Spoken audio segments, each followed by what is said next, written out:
말씀 볼까요? 오늘 우리 누가복음 6장 27절 그래서 38절까지. 오늘 본문을 보면 우리에게 요구하는 그 작위 그리고 부작위 이것들이 계속 나열되어 있습니다. 우리가 해야 되는 것, 또 하지 않았으면 좋은 행동들 이것들이 나열되어 있죠. 제가 그 동사만 동그라미를 쳐보니까 수많은 동사들이 오늘 나열되어 있습니다. 제가 여러분들도 다 확인하셨겠지만 제가 그것만 좀 확인하면 원수를 그 다음에 미워하는 자를 너희 저주하는 자를 모욕하는 자를 계속 사랑하고 선대하고 축복하며 기도하고 젖뺨도 돌려대고 거절하지 말고 주고 다시 달라고 하지 말고 대접하라 이렇게 되어 있어요. 수많은 작위와 몇 가지 부작위가 들어 있습니다. 그리고 32절부터 34절은요 약간 톤을 나쁘게 얘기하면 기분 나쁠 수가 있습니다. 너희를 사랑하는 자만을 사랑하면 칭찬받을 게 뭐냐? 죄인들도 그 정도는 한다라는 거예요. 그러니까 사랑하면 선대하면 꾸어주면 그것이 나쁜 동작이 아닌데 행위가 아닌데 이것들이 어떤 조건적으로 행해질 경우에 이것이 무엇이 그렇게 칭찬받을 일이겠느냐라고 이야기합니다. 그 동사가 또 나오고요. 그 다음에 15절에 또 나와요. 사랑하고 선대하며 바라지 말고 꾸어주라. 자, 36절 자비로운 자가 되라. 그 다음에 부자기가 또 나열되죠. 37절 비판하지 말라, 정죄하지 말라, 용서하라. 그리고 자기가 맨 마지막에 나옵니다. 38절 주라. 여러분들 이렇게 되면 이제 오늘을 어떤 면으로 이제 저희가 묵상할 수 있냐면 예수님께서 우리에게 좀 어떤 그 사람들이 크리스찬들이 행할 자기나 부자기 어떤 구체적인 자기나 부자기들을 알려주기 위한 도덕적 처방전으로 우리가 생각할 가능성이 많죠. 그러니까 이것들을 뭐 윤리적으로 설교한다고 해도 무방하고 그닥 뭐 그거 가지고 뭐라고 할 수 없는 야 너 이렇게 좀 해라, 좀 베풀어라, 뭐 나누어라, 네가 받고자 하는 대로 네가 주라, 뭐 이렇게 우리가 볼 수가 있죠. 틀리진 않습니다. 그런데 단순한 도덕적 처방전은 아닐 거란 말입니다. 어제 우리가 어떤 말씀을 묵상했죠? 시대가 달라졌다라는 거예요. 가치 체계가 달라졌어요. 그러니까 애굽에서 살던 방식으로 살면 안 돼요. 구약에서도 그랬습니다. 이제 너희가 약속의 땅에 들어가면 거기는 밭에 물만 대며 살던 그 애굽 땅과는 전혀 달라. 그러니까 너희가 그 땅에 들어가는 것보다 더 중요한 건 시대가 바뀌었다라는 것을 인식하는 게 더 중요하고 바뀐 시대를 인식하고 그 시대에 맞는 그 삶을 준비하는 것이 중요하다라는 거예요. 우리가 재건과 갱신이라는 메시지를 가지고 계속 말씀을 나누고 있는데 사실 우리의 삶이 전혀 변화되지 아니하고 그냥 재건과 갱신이 그냥 낡은 옷에 하나 새 옷을 덧입히는 격으로 우리에게 주어지지 않는단 말이에요. 계속 어제도 우리에게 하나님께서 말씀하셨어요. 화 있을진저 그동안에 우리는 부요와 위로와 명성과 소유를 지나치게 신뢰했어요. 그것들이 신뢰하는 마음이 완전히 해소되지 않은 채 우리는 신앙했습니다. 여러분들 우리가 요즘에 한국의 대선에서 뭐 주술 논란이 있고 막 여러 가지가 있어요. 그것과 관련되어서 어떤 그 신학교 교수님이 주술과 신앙의 굉장히 밀접한 관계에 대해서 이야기를 하신 영상을 제가 어제 봤습니다. 주술과 신앙은요 동일한데요 자신의 연약함을 깨닫는 거예요. 왜? 안 돼요. 안 되니까 무슨 힘을 빌리는 겁니다. 그런 면에서 굉장히 공통점이 있어요. 그런데 주술과 신앙의 핵심적인 차이가 있다라는 거예요. 그런데 주술은 어떻게 되냐면 뭐에 대한 관심은 없냐면 하나님에 대한 관심은 없어요. 내가 갖고 있는 어떤 상황이에요. 그러니까 그것이 이루어지기를 원하고 자신을 극대화합니다. 그러니까 그 힘을 빌려서 자신을 극대화하려고 그래요. 세력을 극대화하고 되게 좀 유치하지만 사람들을 포섭하고 또 세력을 키우고 다 그런 방식입니다. 그런데 그분이 하나 이야기를 하는데 굉장히 딱 이미지가 정확하게 들어왔던 하나 예를 드셨는데, 그분이 뭐라고 그러셨냐면, 우리가 인테리어를 너무 잘한 집에 여러분들 가볼 때가 있잖아요. 누구네 집에 가면 인테리어를 너무 잘해놓은 거예요. 그럼 그거 보면 야, 너무 멋지다라는 느낌을 가질 때가 있습니다. 인테리어 너무 잘 됐네. 그런데 그 인테리어를 너무 잘 된 집에 들어와서 자신의 집으로 복귀하면 어떤 마음이 드나요? 우리 집이 초라해 보입니다. 그리고 뭐 하죠? 그분이 얘기하는데 저도 그대로 하고 있더라고요. 초라해 보여요. 우리 집이 인테리어 너무 잘 됐고 의리라는 집에 갔다 오면 너무 초라해 보인다고. 집도 좁고 뭐 좀 이상하게 보여요. 근데 그때 하는 게 있습니다. 그 인테리어를 생각하고 집안을 좀 바꿔봅니다. 여러분들 눈치 빠르신 분들 알 거예요. 제 배경이 바뀌었죠, 기도회 할 때. 예전에 이렇게 안 됐었는데 좀 바뀌었어요. 완전 바꿨습니다, 인테리어를. 그렇게 된단 말이에요. 아, 이거 안 되겠다. 좀 바꿔보자라고 된다. 그게 바로 신앙이라는 거예요. 신앙은요, 우리가 추구했던 것이 아니라 그 참된 진리와 영광을 보니 뭐를 알아? 이제 얼마나 내가 누추하고 병든 상태인지를 깨닫게 되는 것. 무엇에 근거하여? 누구와 비교해서가 아니라 그 절대적 진리와 복음의 영광을 보니 내가 죄인임을 깨닫고 나의 연약함을 깨닫는 거예요. 그리고 어떻게 할까요? 그걸 봤기 때문에 가만히 있을 수가 없어요. 왜? 뭐라도 바꿔본단 말이에요. 이것이에요. 그런데 주술은 뭐냐면 그냥 내가 원하는 거예요.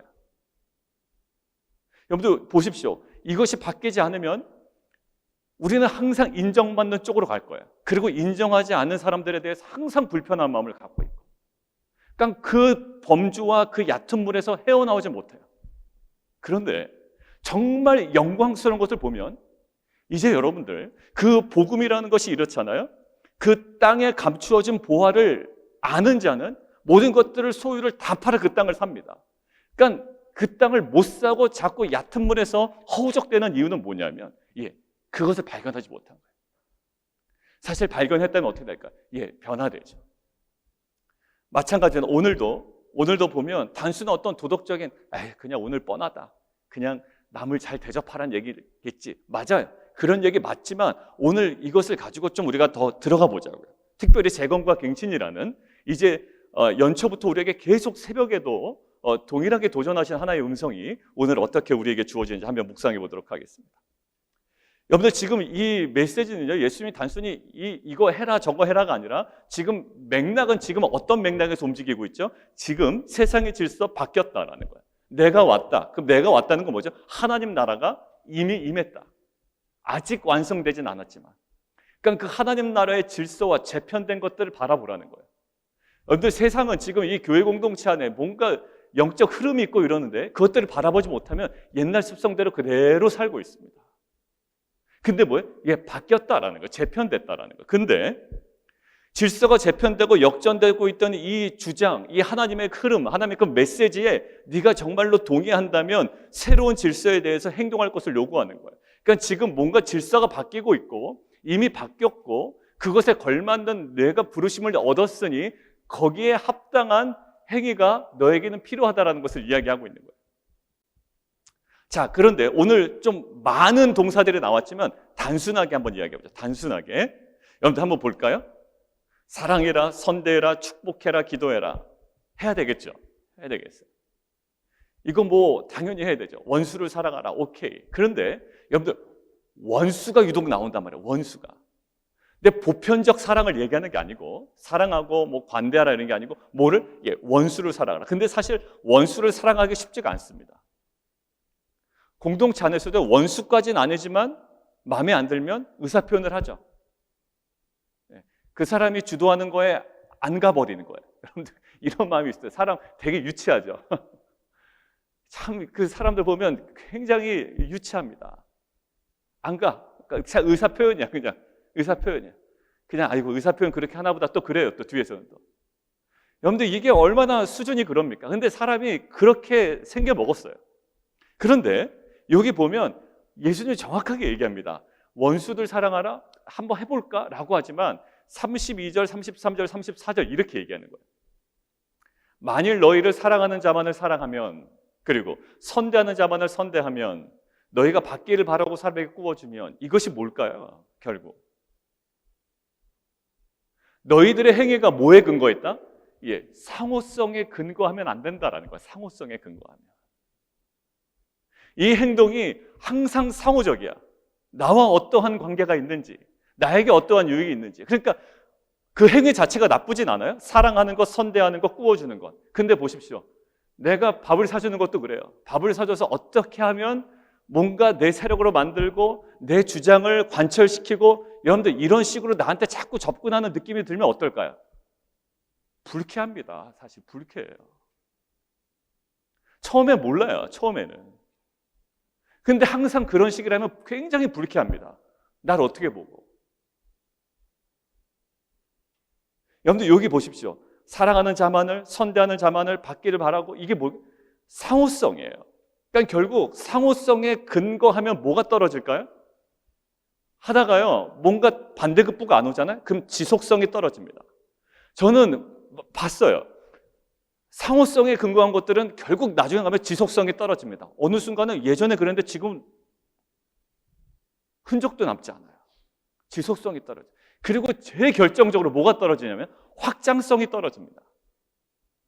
여러분들 상호성에 근거하면 항상 자기 편과 자기에 가까운 사람과 자기를 선대하는 자와 자기를 사랑하는 자에게만, 이 상호성에 근거한 사랑은요, 뭐가 현저하게 떨어져요? 확장성이 떨어져요. 그냥 끼리끼리 모이는 거예요. 그러니까 결국 예수님도요, 결국 상호성에 근거한 십자가가 아니었다는 것을 우리는 꼭 주목해야 됩니다. 예수님의 십자가는 상호성이 아니라 뭘까요? 하나님의 성품에 근거한 사랑이었어요. 그러니까 예수님의 그 사랑은 어떨까요? 예, 놀라운 지속성과 지금까지, 그리고 놀라운 확장성을 가지고 있었다라는 거예요. 여러분들 오늘도 마찬가지입니다. 너희 상호성에 근거해 행동하지 말아라. 어디에 근거해서? 36절 밑줄 그어놓으시죠. 너의 아버지의 자비로우심 같이 밑줄 쫙 그어놓으시고, 거기다 뭐냐면 결국이요, 하나님 자신의 성품에 근거하여 이 행동이 이루어져야 되는 거지. 우리는 알아요. 이것이 상호성에 근거한 것인지, 정말 하나님의 사랑으로 내가 섬기는 것인지. 제가 여러분들을 정죄하거나 비판하거나 판단할 수가 없습니다. 그러나 아마 하나님께서 여러분 각자에게, 그리고 저에게 말씀하실 거예요. 나는 상호성에 근거했는지 아니면 하나님의 성품에 근거했던 것인지. 여러분들 지금 여기 보면 어떤 상호 관계 속에서의 어떤 확장이 아니라, 상호성에 근거한 것이 아니라, 예, 하나님의 그 성품에 근거한 거죠. 그러니까 결국 어떻게 될까? 이것은요, 지속성뿐만 아니라 이 확장성이 있어요. 그게 바로 예수님의 십자가였어요. 정치적인 계산으로 하는 거 다 알 겁니다. 예, 이것들은 뭐 시민들이 모르는 게 아니에요.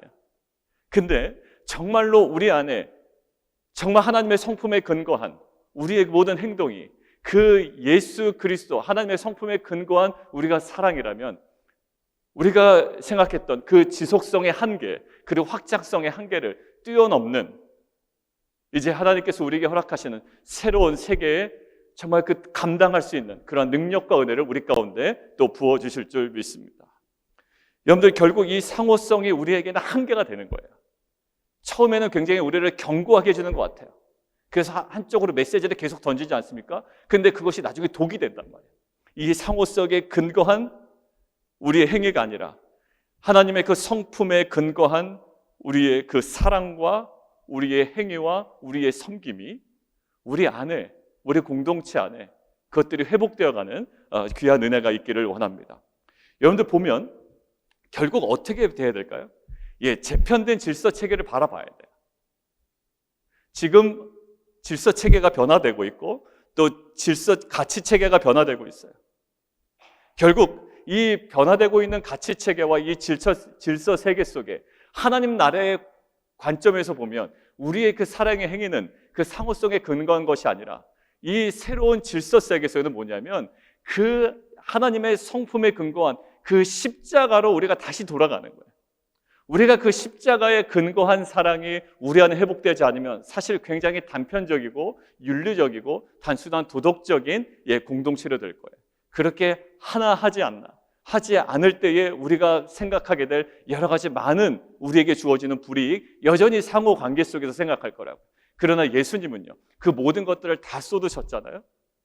우리가 공동체가 재건된다, 하나 된다, 뭐 세워진다라고 할 때 사실 이 벽을 뛰어넘는 결단과 이러한 우리의 헌신이 있기를 원해요.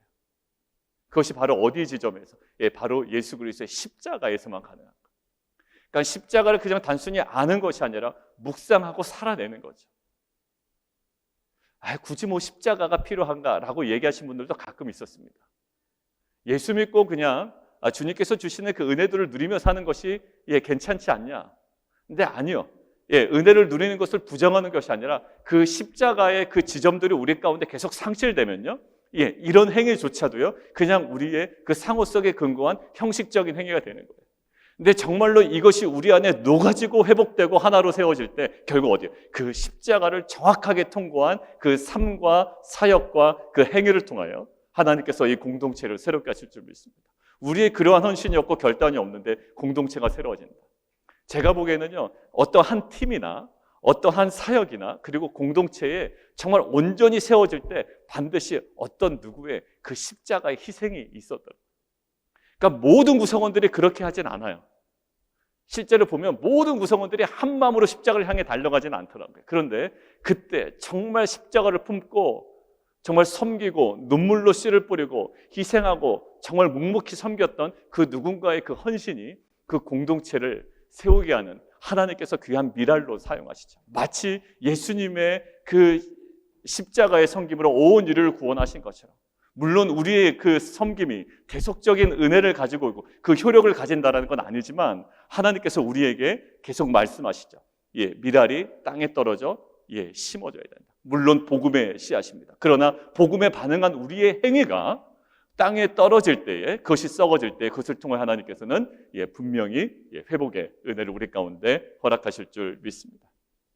여러분들, 저는 35절이 매우 중요한 메시지라고 생각합니다. 오늘 메시지 속에 35절이 이렇게 되어 있어요. 오직 너희는 원수를 사랑하고 선대하며 아무것도 바라지 말고 꾸어주라.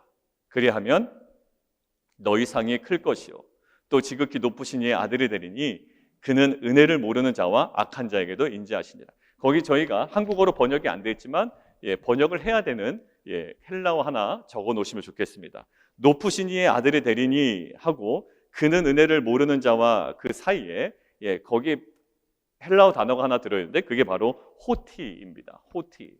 여러분들 아마 제가 여러 번 말씀드려서 기억하신 분들 알겠지만 호티는 왜냐하면이라는 접속사예요.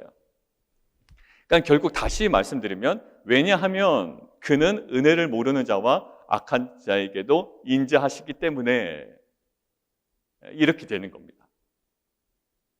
자, 지금 뭐라고 말씀하셔요? 너희는 원수를 사랑하고 선대하고 아무것도 바라지 말고 꾸어주라는 거예요. 자, 그리하면 너희 상이 클 것이요 또 지극히 높으신 이의 아들이 될 거다. 이거 상호성에 근거한 것 같은데요? 아까 32절부터 34절까지의 상호성에 근거한 것이 되지 않기를 예수님께서 말씀하셨는데 이것은 뭘까요? 변형된 형태의 상호성이에요. 일반적인 상호성이 아니면 내가 저 사람한테 잘해주면 저 사람이 나한테 어떤 보상을 해줄 거야, 내가 얻고 싶은 것들 내가 얻을 수 있어 라는 나의 유익, 그 사람과의 관계가 아니라 이 변형된 상호성은 뭐냐면 기대감을 갖지 않는 동기로 내가 원수들에게 선행을 베푸는 거예요. 그러면 어떻게? 너희 상이 클 것이다. 그것은 뭘까요? 그 행위 때문에가 아니라 이것은 뭐냐면 36절에 보면 너희 아버지의 자비로우심 같이 너희도 자비로운 자가 되라 라고 하는 것은 뭘까요? 이것은 하나님 자신의 성품에 근거한 행위가 되어야 될 것을 강조하면서 무엇을 얘기하냐면 하나님의 자녀가 된다는 것은 그 아버지의 성품을 아주 깊이 공유하는 것을 이야기합니다. 지금 무엇을 얘기하고 있냐면 보상과 심판, 하나님께서 주시는 보상과 심판, 상이 클 것이요 라고 하는 것은요 근본적으로 무엇에 대한 결과일까요?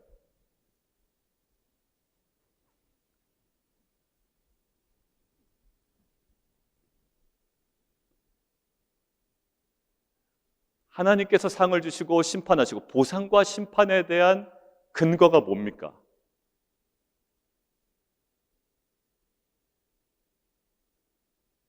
행위가 아니라는 거예요. 그러니까 욥기가 우리에 빠져서 미궁에 빠졌던 거예요. 이거 하면 하나님께서 주시고 안 하면 그때 벌 주시고. 그렇지 않아요. 궁극적인 상과 심판의 근거가 뭐라고요? 자녀의 신분에 따른 결과이지 행위에 따른 보상이 아니라는 거예요. 그러면 행위는 뭐냐? 행위는 자녀됨의 하나의 증거이죠. 그러니까 행위와 보상이 연결되는 게 아니라 하나님께서는 뭐다? 자녀의 신분으로서 우리에게 주시는 결과이지. 그러니까 너희가 뭐다?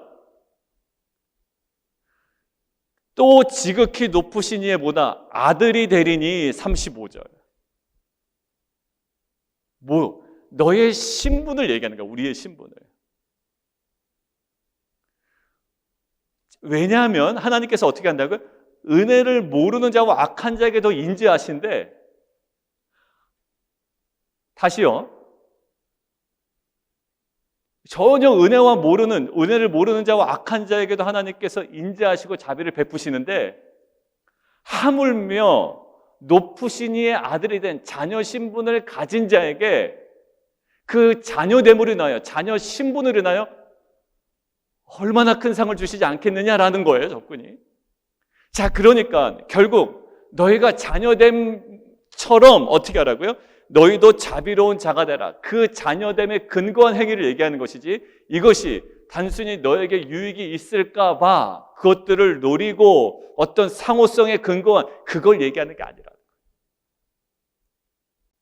여러분들, 이것은 하나님께로부터의 그 보상이, 이것이 보상이 그냥 바로 내가 뭘 잘해줬더니 저 사람에게 받는 것이 아님을 나중에 누가복음에서 얘기하고 있는데요. 제가 그냥 몇 가지만 찾아서 말씀드리겠습니다. 누가복음 12장 33절에 이렇게 되어 있죠.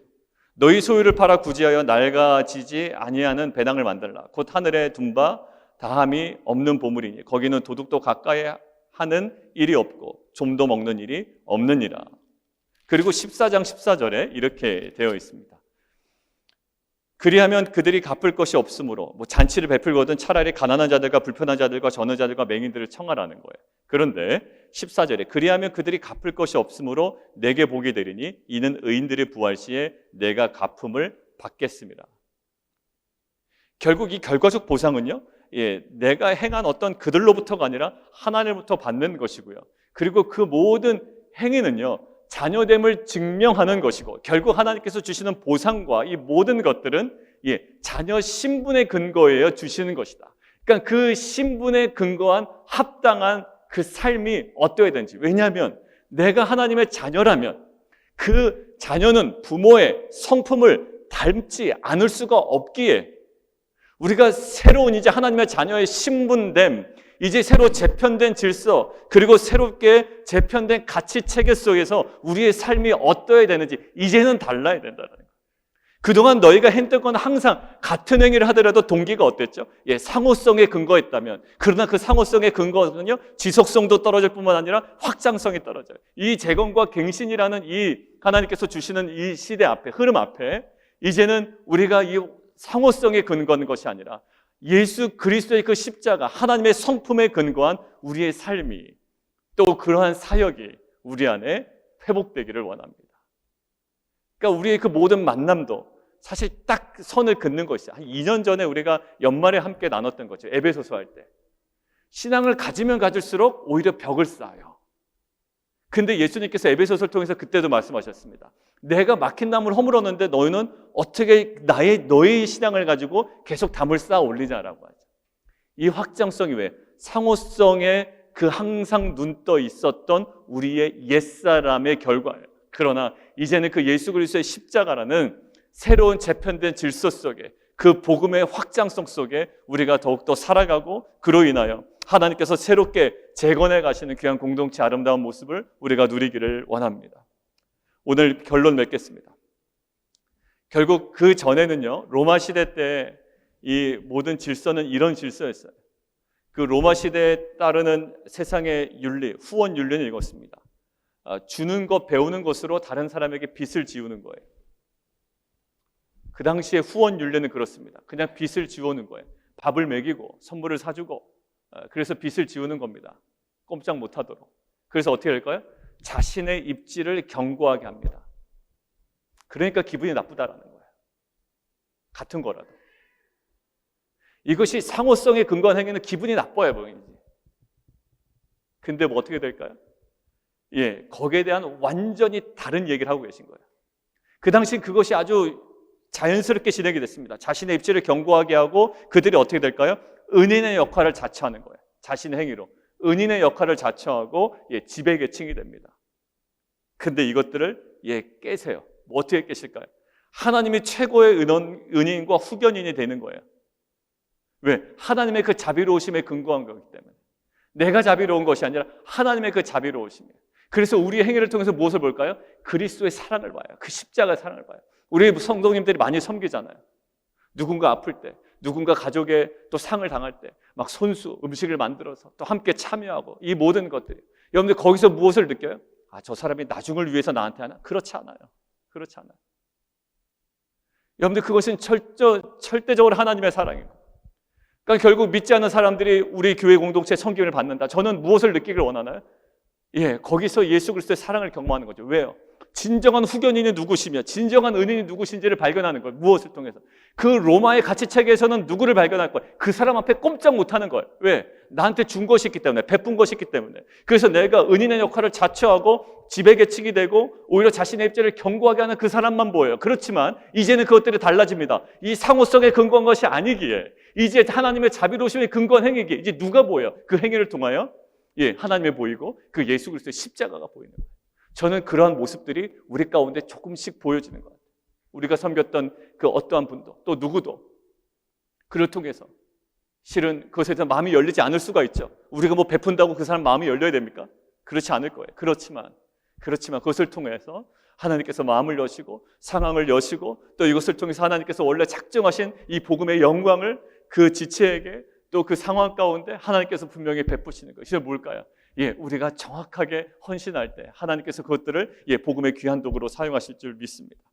결국 뭘까요? 사람의 의무감이나 다른 상황에 구속받지 아니하고 행동하게 된다면 변화되는 거예요. 사랑하는 성도는 우리 안에 재건과 갱신, 그냥 어떤 선한 행위 많이 하면 할수록 좋겠지라고 하지만, 사실 우리에게 뭡니까? 상호성에 근거한 것이 아니라 무엇에 근거한? 주님의 성품에, 하나님의 성품에 근거한 그 십자가의 그 사랑이 우리 가운데 온전히 녹아지기를 원해요. 그것이 뭔가요? 알잖아요. 뭔지 모르고 우리가 그대로 여전히 나의 입지를 위한 어떤 이 상호성에 근거한 철저한 정치적인 어떠한 그 접근이 나에게 있었다면, 제가 여러분들 삶을 판단할 수가 없죠. 하나님께서 어떤 부분을 보게 하신다면 그 모든 것들을 갈아엎고 이제 다시금 우리의 모든 행위의 동기가 주님의 성품과 그 십자가에 근거한 삶으로 회복되는, 그래서 다시 한번 재건되어지는 귀한 역사가 있기를 원합니다. 우리 함께 좀 기도할까요? 그러니까 지속성이 떨어지고 확장성이 떨어지는 이유는 분명히 있는 거예요. 내가 불편해서 그래. 내가 의사표현하는 겁니다. 근데 예수님께서는 의사표현 하시려면 충분히 할 수 있었겠죠. 그런데 예수님은 끝까지 십자가로 가지고 가시죠. 이것이 2000년이 지난 우리 가운데, 그리고 이것은 누구에게나, 그 주님을 영접하는 누구에게나, 어떠한 상황이든지 누구이든지 간에 어떤 민족과 어떤 열방이든지 상관없이 이것들은 놀라운 확장성을 가지고 이것이 일어납니다. 우리 빛과 소금 교회가 이 필요한 이 확장성이 있다면 단순 어떤 숫자적인 확장성이 아니라 이 복음을 증거하는 입장에서의 그 확장성이 정말 바로 이 지점이라고 생각됩니다. 이미 그렇게 하고 계신 성도님께 감사드리고, 혹여나 우리 가운데 또 그렇게 빠질 수 있는 이 세대의 흐름 속에 여전히 머물러 있다면, 하나님 이제 재편된 질서와 그 가치체계 속에 하나님께서 부르시는 그 거룩한 부르심에 우리가 정확하게 반응하며 나아가는 귀한 공동체가 되기를 원합니다. 우리 함께 기도하며 나아가도록 하겠습니다. 함께 기도하겠습니다.